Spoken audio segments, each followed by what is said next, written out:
ಎಲ್ಲರಿಗೂ ನಮಸ್ಕಾರ. ಇದು ಹುಬ್ಬಳ್ಳಿ ತಾಲೂಕಿನ ಅಮರಗೋಳ ಅಂತಕ್ಕಂಥ ಒಂದು ಗ್ರಾಮ. ಹುಬ್ಬಳ್ಳಿಯಿಂದ ವಾಯುವ್ಯಕ್ಕೆ 12 ಕಿಲೋಮೀಟರ್ ದೂರದಲ್ಲಿರ್ತಕ್ಕಂತಹ ಅಮರಗೋಳ. ಇಲ್ಲಿ ಪ್ರಾಚೀನ ಶಾಸನಗಳಲ್ಲಿ ಇದನ್ನು ಅಂಬರಗೋಳ ಅಂತ ಕರೀತಾರೆ. ಇಲ್ಲಿ ಒಂದು ದೇವಸ್ಥಾನ ಇದೆ, ಅದರ ಹೆಸರು ಬನಶಂಕರಿ ದೇವಾಲಯ ಅಂಥೇಳಿ. ನೋಡಲು ಬಹಳ ಸುಂದರವಾಗಿರ್ತಕ್ಕಂತಹ ದೇವಾಲಯ. ಇದು ಕೇಂದ್ರ ಪುರಾತತ್ವ ಇಲಾಖೆ ಸಂರಕ್ಷಿತ ಸ್ಮಾರಕ ಆಗಿದೆ. ಈ ದೇವಾಲಯ 2 ಗರ್ಭಗೃಹಗಳನ್ನು ಹೊಂದಿದ್ದು, ಒಂದು ಪೂರ್ವಾಭಿಮುಖವಾಗಿದೆ, ಮತ್ತೊಂದು ದಕ್ಷಿಣಾಭಿಮುಖವಾಗಿದೆ. ಎರಡಕ್ಕೂ ತೆರೆದ ಅರ್ಧ ಮಂಟಪ ಇರತಕ್ಕಂಥದ್ದನ್ನು ನೀವೀಗ ನೋಡ್ತಾ ಇದ್ದೀರಿ. ನವರಂಗಕ್ಕೆ 2 ಪ್ರವೇಶ ದ್ವಾರಗಳಿವೆ. ಹಿಂದೆ ಈ ಗರ್ಭಗೃಹಗಳಲ್ಲಿ ಕೇಶವ ಭೈರವ ಮೂರ್ತಿಗಳಿರ್ಬೋದು, ಆದರೆ ಈಗ ಬನಶಂಕರಿ ಮೂರ್ತಿ ಇರತಕ್ಕಂಥದ್ದನ್ನು ನೀವು ನೋಡ್ತಾ ಇದ್ದೀರಿ. ದೇವಾಲಯದ ಗರ್ಭಗೃಹಗಳ ಬಾಗಿಲವಾಡಗಳು ಪಂಚ ಶಾಖಾಲಂಕೃತವಾಗಿದ್ದು, ಲಲಾಟಗಳಲ್ಲಿ ಗಜಲಕ್ಷ್ಮಿಯ ಶಿಲ್ಪವನ್ನು ಹೊಂದಿವೆ ಮತ್ತು ದ್ವಾರಬಂಧದ ಕೆಳಭಾಗದಲ್ಲಿ ಚೌರಿದಾರಿಗಳು ಮತ್ತು ರತಿ ಮನ್ಮಥರ ಶಿಲ್ಪಗಳ ಕೆತ್ತನೆ ಇದೆ. ನವರಂಗದಲ್ಲಿ ಒಟ್ಟು 16 ಕಂಬಗಳಿರ್ತಕ್ಕಂಥದ್ದು.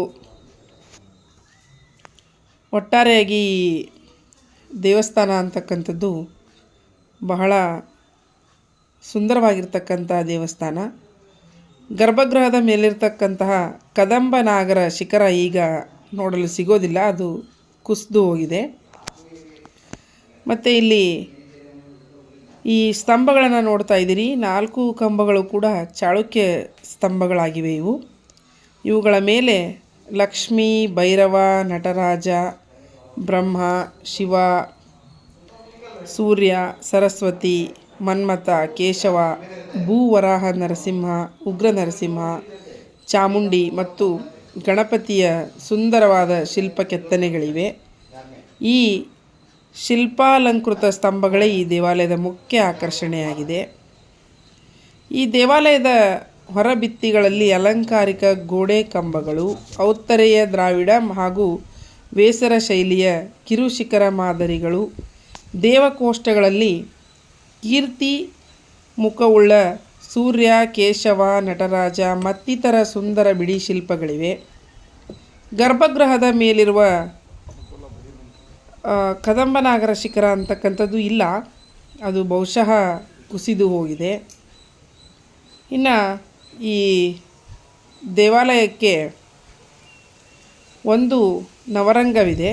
ನವರಂಗಕ್ಕೆ 2 ಪ್ರವೇಶ ದ್ವಾರಗಳಿವೆ. 2 ಪ್ರವೇಶ ದ್ವಾರಗಳಿಗೆ ಹಿಂದೆ ಈ ಗರ್ಭಗೃಹಗಳಲ್ಲಿ ಕೇಶವ ಭೈರವ ಮೂರ್ತಿಗಳಿರಬಹುದು.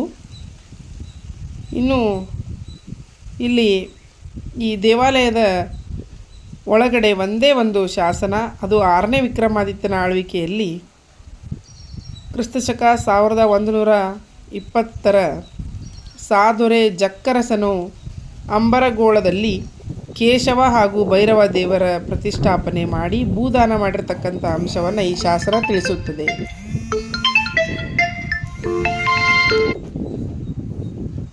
ಹೀಗೆ ಈ ದೇವಸ್ಥಾನ ತನ್ನದೇ ಆಗಿರತಕ್ಕಂತಹ ಒಂದು ವಿಶಿಷ್ಟವಾಗಿರ್ತಕ್ಕಂತಹ ದೇವಸ್ಥಾನ ಅಂತ ಹೇಳ್ಬೋದು.